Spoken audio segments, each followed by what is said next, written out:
Hello everyone, my name is Emily Hernandez Valencia. I am a CapK CalFresh Healthy Living Health Educator. Thanks for joining me today. Today we will be going over the MyPlate for My Family, Lesson 2, How Much Food and Physical Activity. And just a reminder, I will only be on screen just for this slide, and my voice will be playing throughout the video. So before we begin the lesson, I want to point out that our program is funded by the USDA and is recognized as an equal opportunity employer. That being said, welcome everyone who is watching. Here's a bit of an overview of what we will be covering. So by the end of this lesson, we hope that you will be able to identify ways to plan and prepare healthier meals, commit to at least one action to get the right amount of foods from all 5 food groups, as well as commit to at least one action to help family members be physically active. Let's start off with a question. Throughout the lesson, I will be asking different questions and offering you a few seconds to reflect wherever you are watching. So for the first question, what do you enjoy about feeding your family? Go ahead and take a few moments, pause the video if you'd like, to think and reflect.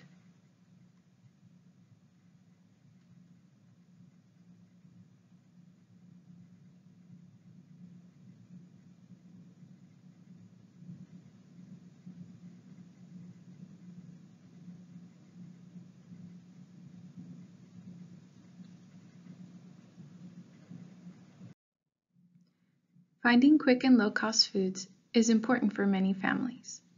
Some tips to finding and making healthy foods in a snap is to check the nutrition facts label.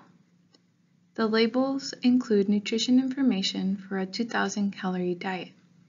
Some adults and older children need about 2,000 calories a day, while toddlers, inactive adults, and older adults may need to consume fewer calories. The serving size and number of servings are important. Calories, fats, and sodium, sugars, and high amounts of vitamins, minerals, and fiber are shown on these labels. If you eat more than the amount on the label, you get more calories, fat, sodium, and other nutrients too. It's also important to look at the other ingredients too. The first 3 are the ones that make up most of the food item. So aim to choose items with sugar, fat, and oils listed at the end. Then we want to make sure to check the sodium, because even foods that don't taste salty can be very high in sodium. So watch out for deli meats, cheese, canned foods, chips, and crackers. So try to also go for low sodium or no salt options. Try to make a recipe at home. By preparing your foods at home, you have more control over what goes into your meals. So that way you know the amount of ingredients. You can include the 5 food groups and can prepare it healthily in ways that you like, whether it's baking, broiling, or grilling. To find recipes that you can make at home, go to the www.choosemyplate.gov. You can also just copy the link from this slide. Now we're going to go over how to find the right amounts from each food group, following the 2,000 calories a day food plan. The amount of foods your family eats is important. Adults and kids who are not very active will need less food. So practice measuring foods by using measuring cups and spoons. And over time, you will recognize what a cup or half a cup looks like on plates and glasses at home. First, focus on fruits and select 100% fruit juice when choosing juices. Buy fruits that are dried, frozen, canned, or fresh, so you can always have a supply on hand. The recommended daily serving of fruits is 2 cups. So here are some examples of how to measure different fruits in different forms to count towards your daily 2 cups.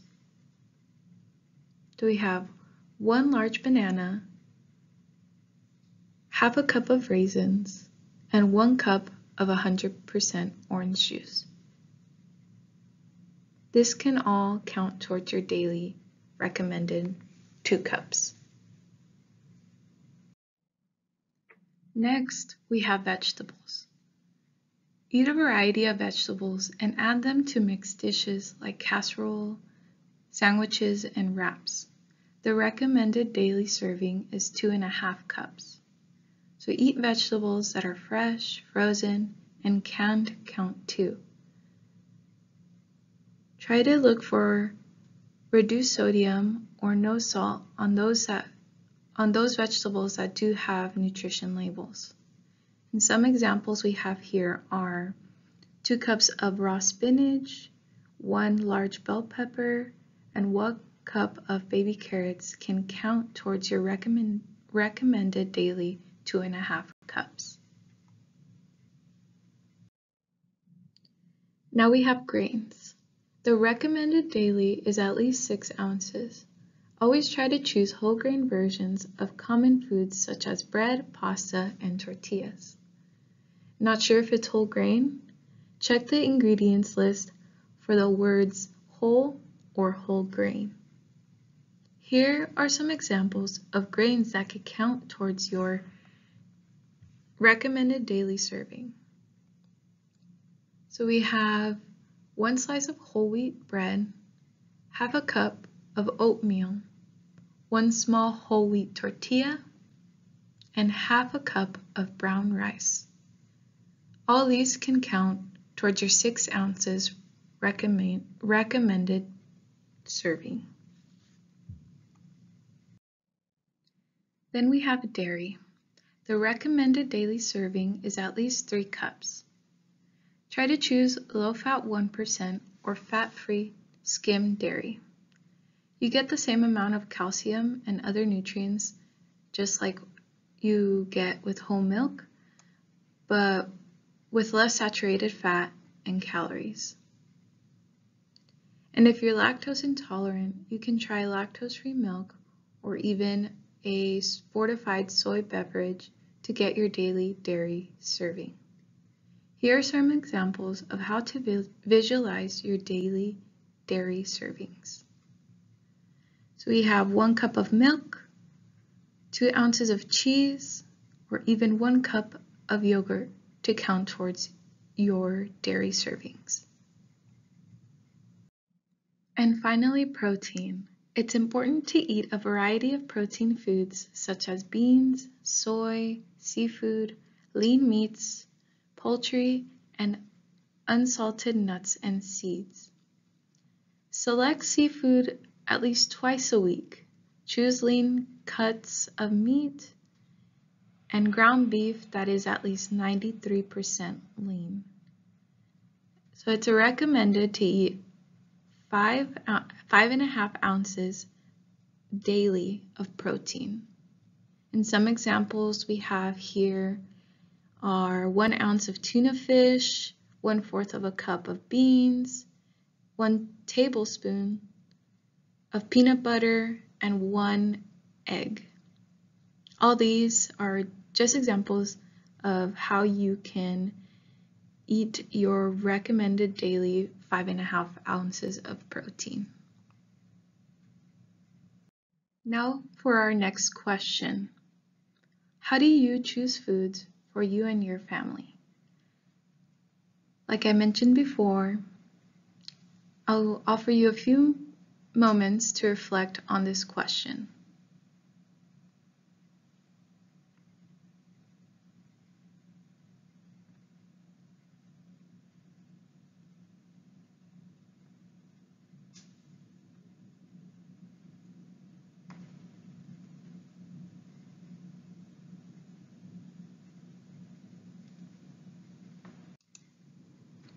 Taking time to prepare meals you and your family will enjoy can help you save time and money.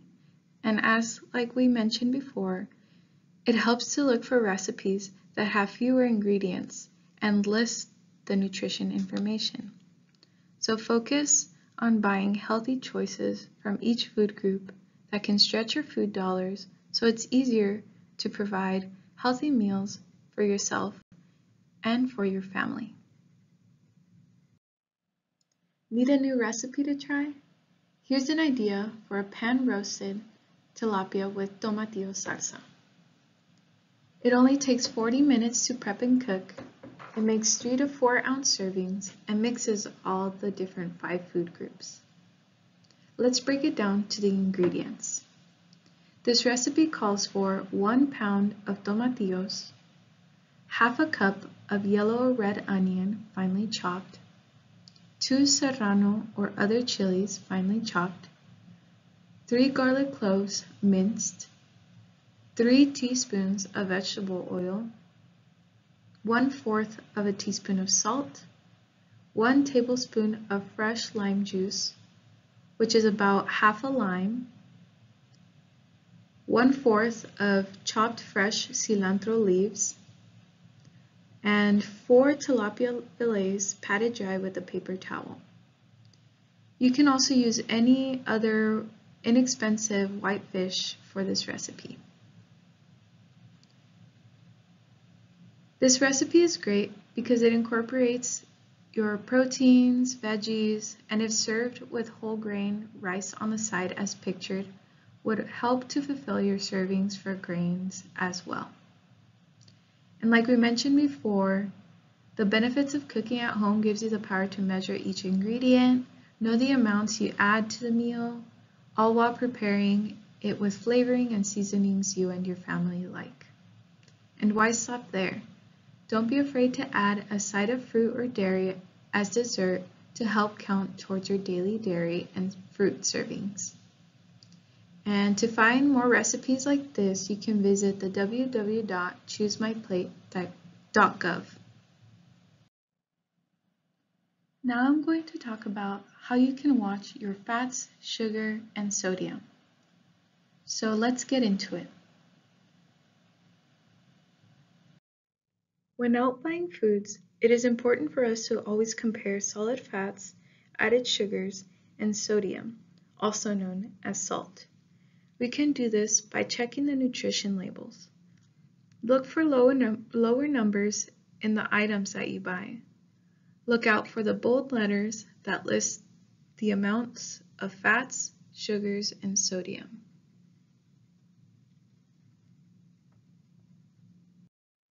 So let's look at solid fats and oils.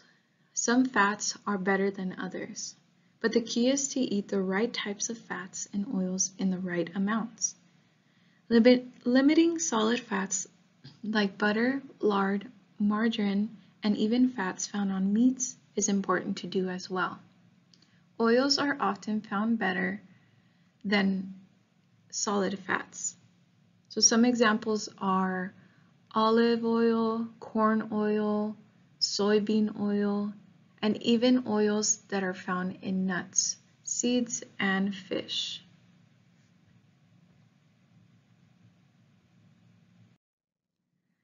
Now let's take a look at added sugars.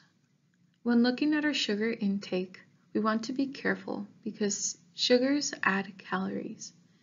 Foods and drinks with high amounts of added sugars have lots of calories and offer you little to no nutrition.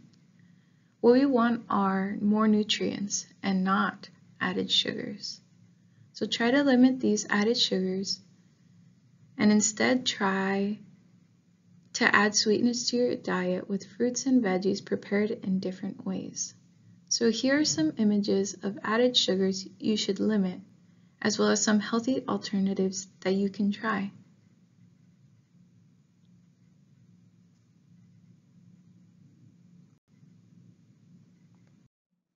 So now we'll look at sodium. Most of us enjoy the taste of salt in our foods, but too much salt can lead to health problems like high blood pressure.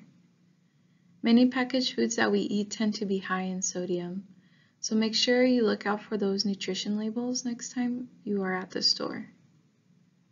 Instead, you can add flavor to your foods with spices, herbs, vinegars, and even lemon juice. It's important to note when using canned foods like beans or corn to always rinse them because the preservatives can hold a lot of the sodium.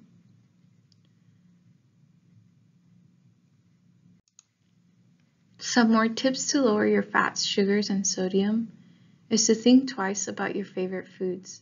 Maybe think to cook at home so you know exactly what it is that's going into your foods. Maybe try to focus your food dollars on whole vegetables, fruits, whole grains, and low-fat dairy and lean proteins.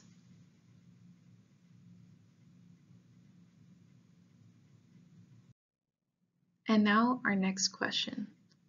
Our next question brings us to our next topic.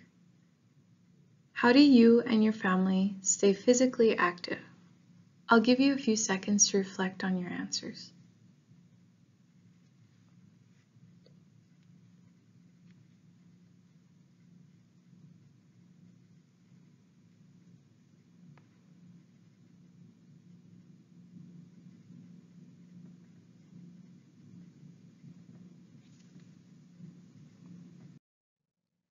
For our next topic, we are going to talk about the recommended amounts of exercise for you and members of your family.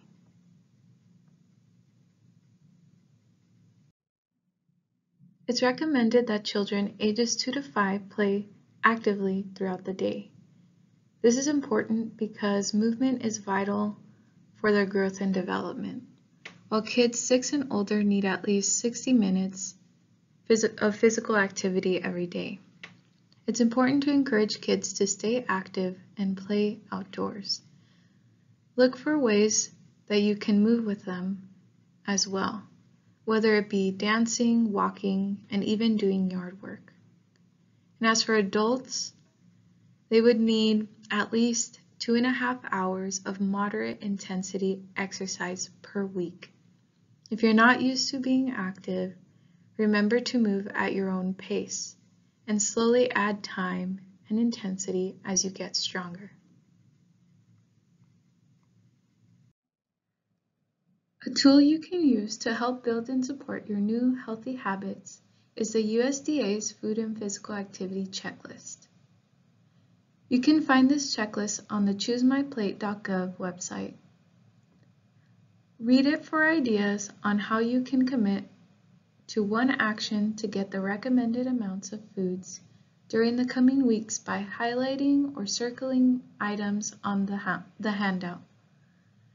I also encourage you to add your own ideas and share what you learn along the way with your family members. Now I would like to recap what we went over with you. Our main takeaway should be that each day we should eat the recommended amounts of foods from each food group and enjoy ways to be active on your own or with your family.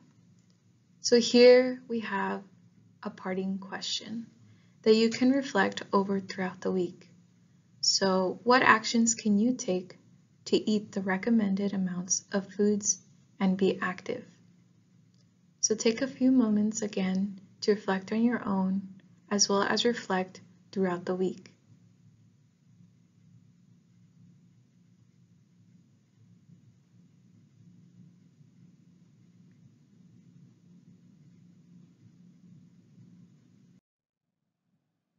And that concludes Lesson 2, How Much Food and Physical Activity. Stick around for Lesson 3, Vegetables and Fruit, Simple Solutions. Thank you all for participating. If you have any questions or would like more information, please feel free to call our office at 661-439-3838 or send us an email at capknutritioned@capk.org.